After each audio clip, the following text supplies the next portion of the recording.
നമസ്കാരം. ജനകീയ വാർത്താ മണിക്കൂറിലേക്ക് പ്രിയ പ്രേക്ഷകർക്ക് സ്വാഗതം. പൊതുജനങ്ങൾ നേരിടുന്ന പ്രശ്നങ്ങളും പ്രതിസന്ധികളും പ്രേക്ഷകരിലേക്ക് എത്തിക്കാനും അതിന് പരിഹാരം നിർദ്ദേശിക്കാനുമുള്ള വാർത്താ മണിക്കൂറിലേക്കാണ് നമ്മൾ കടക്കുന്നത്. ജനങ്ങളുടെ പ്രശ്നങ്ങളിൽ 24-ന് കഴിയുന്നതിന്റെ പരമാവധി വാർത്താ ഇടപെടൽ ഉണ്ടാകുമെന്ന ഉറപ്പോടെ നമ്മൾ ആരംഭിക്കുന്നു പൊതുജനം കഴുതയല്ല സർ.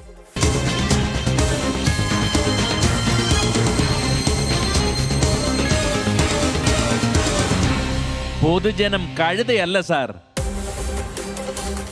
ആദ്യം എറണാകുളത്തേക്കാണ്. കഴിഞ്ഞ 10 വർഷത്തിലേറെയായി ഒരു നാടിന്റെ തന്നെ പ്രശ്നമായി മാറുകയാണ് ഒരു കമ്പനി. കോതമംഗലത്തിനടുത്തുള്ള കോട്ടപ്പടിയിലാണ് ലാറ്റക്സ് ഉൽപ്പന്നങ്ങൾ ഉണ്ടാക്കുന്ന ഈ സ്ഥാപനം സ്ഥിതി ചെയ്യുന്നത്. പരിസ്ഥിതി മലിനീകരണവുമായി ബന്ധപ്പെട്ട പ്രശ്നത്തിൽ ഒരു തവണ പഞ്ചായത്ത് സ്റ്റോപ്പ് മെമ്മോ നൽകിയിട്ടും മന്ത്രി നേരിട്ട് നടത്തിയ സിറ്റിംഗിൽ അത് പരിഹരിക്കപ്പെട്ടതോടെയാണ് നാടിന്റെ ദുരിതം ഇരട്ടിയാവുന്നത്.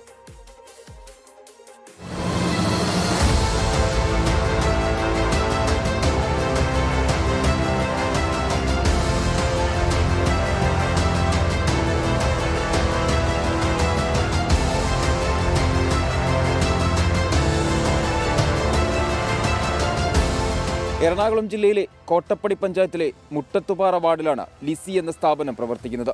20 വർഷത്തിലേറെ പഴക്കമുള്ള ഈ സ്ഥാപനം ഒരു കാലത്ത് ഈ നാടിൻ്റെ അഭിമാന സ്തംഭമായിരുന്നു. നാടിൻ്റെ പൊതുശല്യവും പൊതുശത്രുവുമായി ഈ സ്ഥാപനം മാറിയിട്ട് ഇന്നേക്ക് 10 വർഷത്തോളമായി. റബ്ബർ ലാറ്റിക്സ് ഉൽപ്പന്നങ്ങൾ നിർമ്മിക്കുന്ന കമ്പനി മാലിന്യ സംസ്കരണത്തിൽ വരുത്തുന്ന പിഴവുകളാണ് പ്രശ്നം. നിർമ്മാണത്തിനു ശേഷം മാലിന്യം പുറത്തേക്ക് ഒഴുകുന്നു. മാലിന്യ സംസ്കരണത്തിന് വേണ്ടത്ര സംവിധാനങ്ങളില്ല. പ്രദേശത്താകെ രൂക്ഷഗന്ധമാണ്. ഈ മണം സഹിക്കുമ്പോൾ ഞങ്ങൾ ചന്ദനത്തിരി മേടിച്ച് കത്തിച്ച് വെച്ചുകൊണ്ടിരിക്കുക. ഓരോ ദിവസം ഓരോ പാക്കറ്റുകളാണ് ഞങ്ങൾ മേടിച്ച്. ഓരോ പാക്കറ്റിലൊന്നും നിൽക്കില്ല. ഡെയിലി ഇത് തന്നെയാണ് ഞങ്ങൾക്ക്. ശ്വാസം മുട്ടൽ തുടങ്ങും. ഭക്ഷണം കഴിക്കാൻ പാടില്ല. ഭക്ഷണം കഴിക്കാനിരിക്കുമ്പോൾ ഛർദ്ദിക്കാൻ വരും. ഈ മണം അടിക്കുമ്പോഴായിരിക്കും. ഈ മണം വിടുമ്പോഴാണ് ഞങ്ങൾ ചിലപ്പോൾ ഞങ്ങളുടെ പണിയൊക്കെ കഴിഞ്ഞ് കഴിഞ്ഞ് ഒരു 8-9 മണിയൊക്കെ ആകുമ്പോഴായിരിക്കും ഉണ്ണാനിരിക്കുന്നത്. അയൽവാസികളിൽ നിന്നായിരുന്നു ആദ്യം പരാതികൾ. ഇപ്പോഴത് പ്രദേശവാസികൾ ഒന്നടങ്കം പറഞ്ഞു തുടങ്ങി. പലയിടങ്ങളിലും സമരവും പ്രക്ഷോഭവും തുടർന്നു.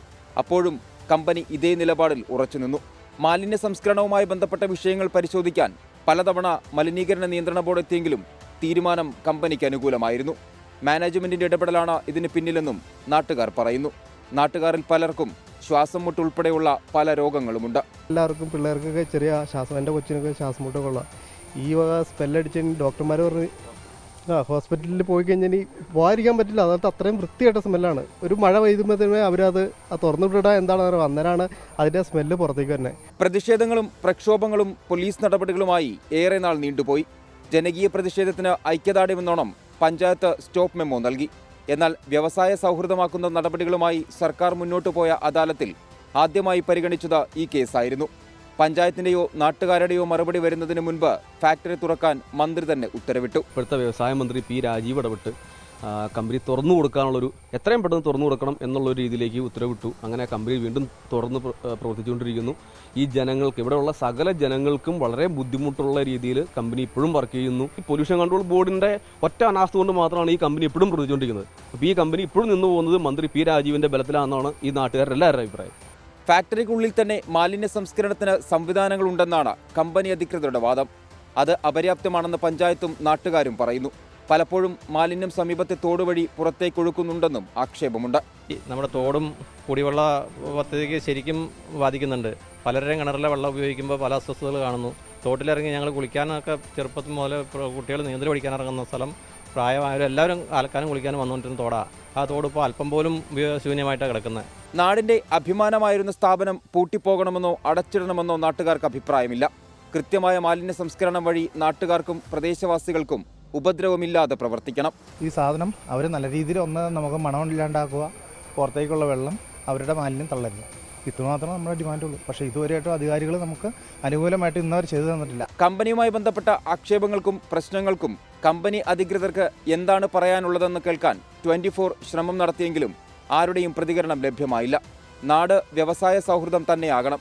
കൂടുതൽ സംരംഭങ്ങൾ വരണം. ആളുകൾക്ക് തൊഴിലും ലഭിക്കണം. പക്ഷേ അത് ഈ നാടിൻ്റെ മണ്ണും വായുവും വെള്ളവും മലിനമാക്കിക്കൊണ്ടാകരുതെന്നാണ് കോട്ടപ്പടി നിവാസികളുടെ ഏക ആവശ്യം. 24 തൊടുപുഴ. പൊതുജനം കഴുതയല്ല സാർ. കോട്ടപ്പടി നിവാസികൾ ആ കമ്പനിക്കോ അവിടുത്തെ വ്യവസായത്തിനോ എതിരല്ല. അത് അടച്ചുപൂട്ടണമെന്നൊരു കടുത്ത നിലപാടൊന്നും അവർക്കില്ലതാനും. പക്ഷേ അവരുടെ മണ്ണ്, അവരുടെ വെള്ളം, ഒപ്പം വായു അത് ശുദ്ധമാകണം. അവർക്ക് ദുർഗന്ധത്തിൽ നിന്നൊരു പരിഹാരം ലഭിക്കണം എന്നത് മാത്രമാണ് ആവശ്യം. സംസ്ഥാനത്ത് വെളിച്ചെണ്ണ വില കുതിച്ചുയരുകയാണ്. ലിറ്ററിന് 450 മുകളിലാണ് വെളിച്ചെണ്ണയുടെ വില. ഓണത്തിന് മുൻപ് എണ്ണവില 600 കടക്കുമെന്ന് വ്യാപാരികൾ വിലയിരുത്തുന്നു. നല്ല നാടൻ വെളിച്ചെണ്ണയിൽ വറുത്തെടുക്കുന്ന കായ വറുത്തതിനും കപ്പ വറുത്തതിനും ചക്ക വറുത്തതിനുമൊക്കെ നല്ല സ്വാദാണ്. അതുപോലെ തന്നെ അടുക്കളയിൽ വെളിച്ചെണ്ണയിൽ ഉണ്ടാക്കുന്ന കറികൾക്കും.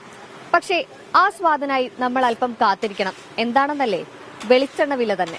കറിക്ക് വറവ് താളിക്കാനും കാച്ചിയ എണ്ണ തേച്ച് കുളിക്കാനും എന്ന് വേണ്ട മലയാളിയുടെ ജീവിതത്തിൽ വെളിച്ചെണ്ണയ്ക്കുള്ള സ്ഥാനം വളരെ വലുതാണ്. എന്നാലിപ്പോൾ വെളിച്ചെണ്ണ വിലയിൽ തിളച്ചുമറിയുകയാണ് അടുക്കള ബജറ്റ്. 1 ലിറ്റർ വെളിച്ചെണ്ണയ്ക്ക് ഹോൾസെയിൽ മാർക്കറ്റുകളിൽ 420-ഉം റീറ്റെയിൽ കടകളിൽ 450-നും 480-നും മുകളിലാണ് വില. ഓണമെത്തും മുൻപ് 600 കടക്കുമെന്നാണ് വ്യാപാരികൾ പറയുന്നത്. ഇരട്ടി വിലയൊക്കെ കൂടുതലാണല്ലോ വെളിച്ചെണ്ണയ്ക്ക് വന്നിരിക്കുന്നത്. അപ്പൊ സ്വാഭാവികമായിട്ട് സാധനങ്ങൾക്ക് വില കൂടാനുള്ള ഒരു സാഹചര്യത്തിലാണ് ഇപ്പൊ നിൽക്കുന്നത്. 180 രൂപ ഉണ്ടായിരുന്ന വെളിച്ചെണ്ണ ഇപ്പൊ 420, 430 ആയിട്ടുണ്ട്. 600 വരെ ആവുമെന്ന് പറയപ്പെടുന്നു. കോക്കനട്ട് ഓയിലിന് ഭയങ്കര വിലയല്ലേ ഇപ്പൊ 450 രൂപ കിലോ ആണ്. അതിലെ ഇന്ത്യയിലെ ലാഭം ഉണ്ടാവില്ല. അതുകൊണ്ട് സൺഫ്ലവർ ഓയിലാണ്. തേങ്ങയുടെ ക്ഷാമവും വിലവർധനയും കൊണ്ട് തന്നെ അടുത്തെങ്ങും വെളിച്ചെണ്ണ വില താഴേക്കിറങ്ങുന്ന ലക്ഷണമില്ല.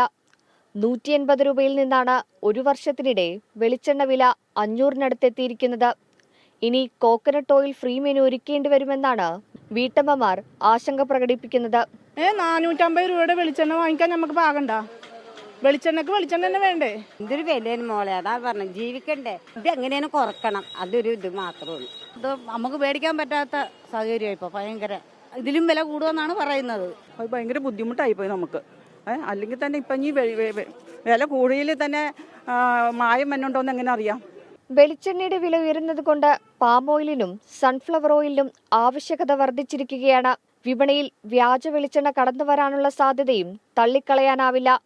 വിലക്കയറ്റം ഈ നിലയിൽ തുടരുകയാണെങ്കിൽ ഇത്തവണ വെളിച്ചെണ്ണയില്ലാതെ ഓണസദ്യ ഒരുക്കേണ്ടി വരും.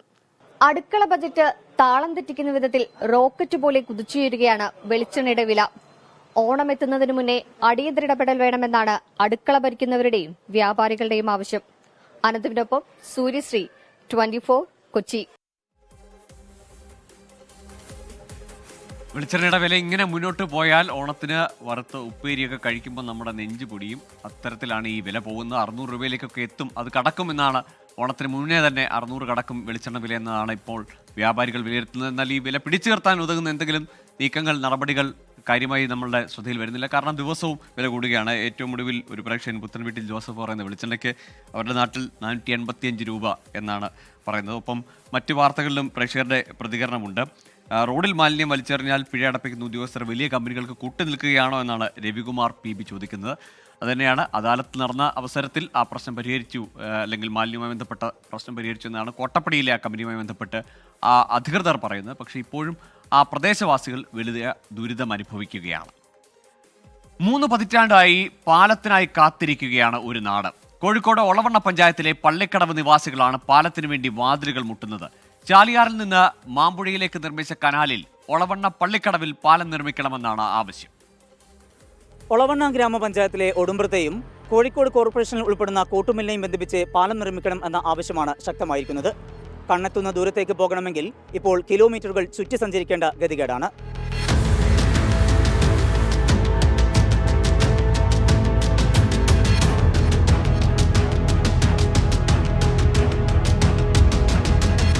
നേരത്തെ ഇരുകരകളെയും ബന്ധിപ്പിച്ച് കടത്തുതോണി ഉണ്ടായിരുന്നെങ്കിലും അത് നിലച്ചിട്ട് ഏറെക്കാലമായി.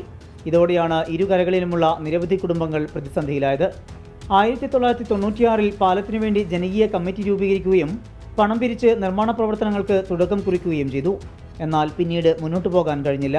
സ്കൂൾ പഠിക്കുന്ന കാലം മുതലേ ഈ പാലം വരുന്നു പറയുന്നുണ്ട്, പക്ഷെ ഇതുവരെ വന്നിട്ടില്ല. അന്ന് മുതലുള്ള ബുദ്ധിമുട്ട് ഇന്ന് വരെ ഞങ്ങൾ അനുഭവിക്കുന്നുണ്ട്. അപ്പം ഞങ്ങൾക്ക് കുട്ടികളായി, അപ്പം ഞങ്ങൾക്ക് കുട്ടികളപ്പോൾ ആ കുട്ടികളും ഇപ്പോൾ അത് അനുഭവിക്കുകയാണ്. 2019 12 കോടി രൂപയുടെ ഭരണാനുമതി ലഭിച്ചു. പാലത്തിന്റെ ഇരുവശത്തുമുള്ള അപ്രോച്ച് റോഡിന് സ്ഥലം ഏറ്റെടുക്കൽ പൂർത്തിയാക്കാൻ കഴിയാതായതോടെ ഈ ഫണ്ട് ലാപ്സ് ആകുകയായിരുന്നു. തിരഞ്ഞെടുപ്പ് കാലങ്ങളിൽ ഈ പാലത്തിന്റെ കാര്യം വലിയ ചർച്ചയാകുമെങ്കിലും തിരഞ്ഞെടുപ്പിന് ശേഷം രാഷ്ട്രീയക്കാർ ഇക്കാര്യം മറന്ന മട്ടാണെന്ന് നാട്ടുകാർ പറയുന്നു. പാലത്തിന് പൈസ പാസ്സായി ഇങ്ങനെ പറയാം, ഇലക്ഷൻ വന്ന് കാണാൻ ബോർഡ് വെക്കും, വേറെ ഒന്നുമില്ല. പിന്നെ അഭിവാദ്യം അർപ്പിച്ചിട്ട് ബോർഡ് വെക്കും. പാലത്തിന് ഇത്ര കോടികൾ പാസ്സായി പറഞ്ഞിട്ട് പിന്നെ ആ ഇലക്ഷൻ കഴിഞ്ഞ് അടുത്ത ഇലക്ഷൻ വരെ വീണ്ടും വരും. നിലവിൽ 19.18 കോടി രൂപയുടെ ഭരണാനുമതിക്കായി അപേക്ഷ സമർപ്പിച്ചിട്ടുണ്ട്. പാലമില്ലാത്തതിനാൽ വിദ്യാർത്ഥികൾ ഉൾപ്പെടെ നിരവധി പേരാണ് ദുരിതം പേറുന്നത്. കൊളവണ്ണ പള്ളിക്കടവ് നിവാസികളുടെ പാലത്തിനായുള്ള കാത്തിരിപ്പ് അനന്തമായി നീളുകയാണ്. കോഴിക്കോട് നിന്ന് സമീർ സി മുഹമ്മദ്, 24. പൊതുജനം കഴുതയല്ല സാർ. ഏകാശ്വാസമായിരുന്ന ഇരുകരകളിലേക്കുമുള്ള തോണിയുടെ സേവനം കൂടി നിലച്ചതോടെ കിലോമീറ്ററുകളോളം ചുറ്റി സഞ്ചരിക്കേണ്ടി വരികയാണ് ഇവിടുത്തുകാർക്ക്. വിദ്യാർത്ഥികൾ ഉൾപ്പെടെ നിരവധി പേരാണ് ദുരിതം അനുഭവിക്കുന്നത്. ഞങ്ങൾക്ക് മാത്രം പാലമില്ല എന്നാണ് പള്ളിക്കടവ് നിവാസികൾ ചോദിക്കുന്നത്. ഈ പാലം വന്നാല് നമുക്കൊരു സുഖമാണ്. സ്കൂളിലേക്ക് അങ്ങോട്ട് ആ പാലം കടന്ന് പോയാൽ മതി. പാലം അങ്ങോട്ട് കടക്കണമെങ്കിൽ നമ്മള് കുറെ ചുറ്റി കറങ്ങേണ്ടി വരുന്നുള്ള അവിടെ എത്താം. ഇലക്ഷൻ വരുമ്പോൾ വരും പോവും ആവും ചെയ്യുന്നല്ല. ഇതുവരെ അതിന് പ്രതികരണം ഉണ്ടായിട്ടില്ല.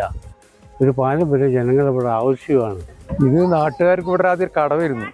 അപ്പോൾ ഈ സമയത്ത് തോണി കിട്ടൂല, അങ്ങനെയൊക്കെ കൂടി വലിയ ബുദ്ധിമുട്ടാണ്. അക്കരെ പോകാനൊക്കെ, അക്കരെയും സ്കൂളിൽ പോകാനൊക്കെ പല ആവശ്യത്തിന് പോകാൻ വലിയ ബുദ്ധിമുട്ടാണ്. അപ്പോൾ പിന്നെ ജനങ്ങളെല്ലാവരും കൂടി ഓരോ വീട്ടിൽ നിന്ന് 1500 രൂപ വെച്ചിട്ട്, ചുറ്റുപാടുള്ള വീട്ടിൽ നിന്ന് അങ്ങനെ 1500 രൂപ പിരിച്ചിട്ട് ആണ് ഈ തൂണുണ്ടാക്കിയത്. ഈ പാല നിർമ്മാണം വെറും ഒരു സ്വപ്നം മാത്രമായി അവശേഷിക്കുകയോ, അതായത് ഈ നാട്ടുകാരുടെ യാത്രാ ദുരിതം ഒരിക്കലും തീരാതാവുമോ എന്നുള്ള ആശങ്കയിലാണ് ഇവിടുത്തെ നാട്ടുകാർ.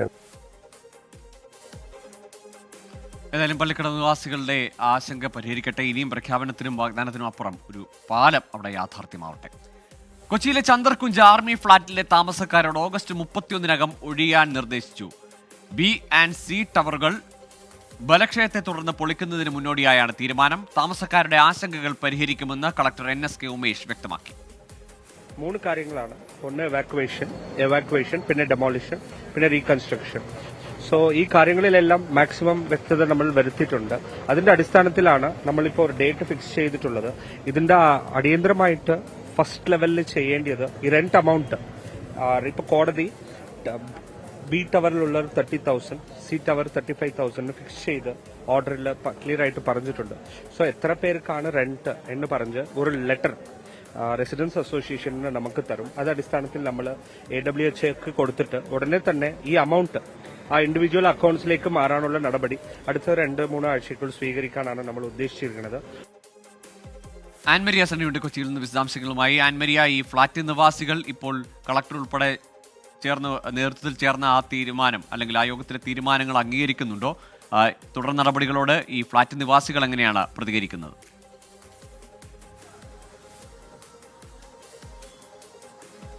ഗോകുല, കുറച്ച് നാളുകളായിട്ട് നിലനിൽക്കുന്നതാണ് ചന്ദ്രൻകുഞ്ച് ആർമി ഫ്ളാറ്റ് പൊളിക്കുന്നതുമായി ബന്ധപ്പെട്ട് നിലനിൽക്കുന്ന ചില തർക്കങ്ങൾ അല്ലെങ്കിൽ ചില ആശയക്കുഴപ്പങ്ങൾ. ഇതുമായി ബന്ധപ്പെട്ടിട്ട് എറണാകുളം ജില്ലാ കളക്ടറുടെ നേതൃത്വത്തിൽ വലിയ തരത്തിലുള്ള യോഗങ്ങൾ കഴിഞ്ഞ കുറച്ച് നാളുകളായിട്ട് നിരന്തരമായിട്ടുണ്ടായിരുന്നു. പക്ഷേ ആ യോഗങ്ങളിലൊന്നും കൃത്യമായിട്ടുള്ള ഒരു തീരുമാനത്തിലേക്ക് എത്തുന്നതിന് വേണ്ടിയിട്ട് കഴിഞ്ഞിരുന്നില്ല.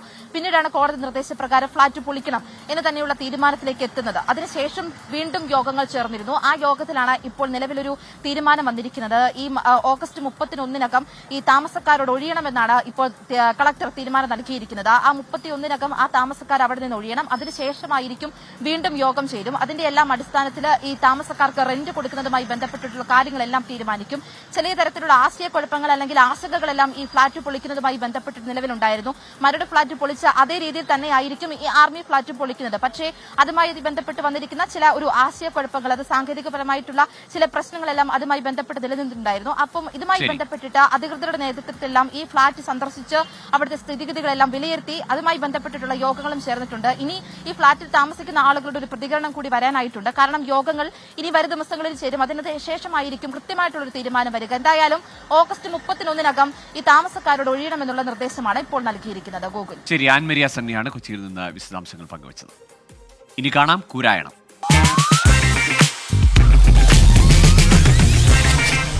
ഇടതും വലതും ഭയങ്കര പ്രശ്നങ്ങൾ നടന്നുകൊണ്ടിരിക്കുകയാണ്.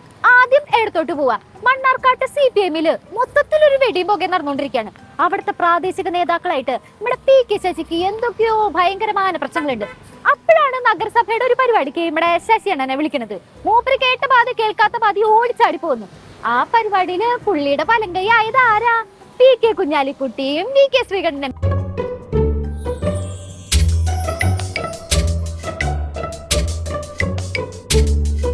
പരിപാടിക്ക് പോയത് കുഴപ്പമില്ല. പക്ഷെ അതിൽ ഏറ്റവും ഹൈലൈറ്റ് പാർട്ടിക്കകത്ത് അഴിമതിയിൽ വെച്ചിട്ട് പുള്ളി ഒരു സിനിമ ഡയലോഗ് വെച്ചിട്ട് കാച്ചി. കൊച്ചി പഴയ കൊച്ചിയില്ലെങ്കിലും ബിലാല് പഴയ ബിലാൽ തന്നെയാണ്. സംഗതി മാസായിരുന്നു. പക്ഷെ അതേ മാസത്തില് നമ്മുടെ കുട്ടി കോംപ്രേറ്റ്സ് സ്പോട്ടില് പുള്ളിനെ ഏറിക്കി. ഒരൊറ്റ കാര്യം പറയാം, മേരി ടീച്ചർക്ക് കൊച്ചിയിൽ വേറെയും ഉണ്ട് മക്കൾ. ആ മക്കളെ ഇറങ്ങി നിന്നാൽ തായിപ്പിടോണിയുടെ മുട്ടിന്റെ ചിരട്ട കാണൂല. ഇങ്ങനൊന്നും പറയണ്ട, ചെറുതായിട്ട് പേടിപ്പിച്ചിട്ടാ മതി. പാവല്ലേ നമ്മുടെ ശശിയേട്ടൻ, മൂപ്പര ചരിത്രമൊക്കെ അറിയണതല്ലേ. ശശി പാലാരിവട്ടം ശശി, പാലാരിവട്ടം ശശി, ക്ഷമിക്കണം, ഉപദ്രവിക്കരുത്, ജീവിതമാണ്. ഇതുകൊണ്ടൊക്കെയാണ് ഇടതുപക്ഷത്തിരിക്കാൻ ഞങ്ങളുടെ ശശിയേട്ടന് വിമിഷ്ടം തോന്നുന്നത്. പക്ഷെ ശശിയേട്ടൻ വിഷമിക്കേണ്ട, ശശിയേട്ടന്റെ അന്നല്ല പാടും ആ പ്രസംഗമൊക്കെ കണ്ടപ്പോ തന്നെ ക്രഷ് തോന്നിയ ആൾക്കാർ ഇവിടെ ഉണ്ടെന്നേ. പിന്നെ എന്തിനാ ശശിയേട്ടൻ വിഷമിക്കുന്നത്? ഇന്ത്യൻ നാഷണൽ കോൺഗ്രസ് വളരെ വിശാലമായിട്ടുള്ള ഒരു പ്ലാറ്റ്ഫോമാണ്. സ്വാഭാവികമായിട്ടും മറ്റു പാർട്ടിയിലേക്ക് അതൃപ്തിയുള്ള ആളുകളെ ഞങ്ങൾ വളരെ സുതാര്യമായിട്ട് ക്ഷണിക്കാറുണ്ട്. പോരുന്നോ എന്റെ കൂടെ?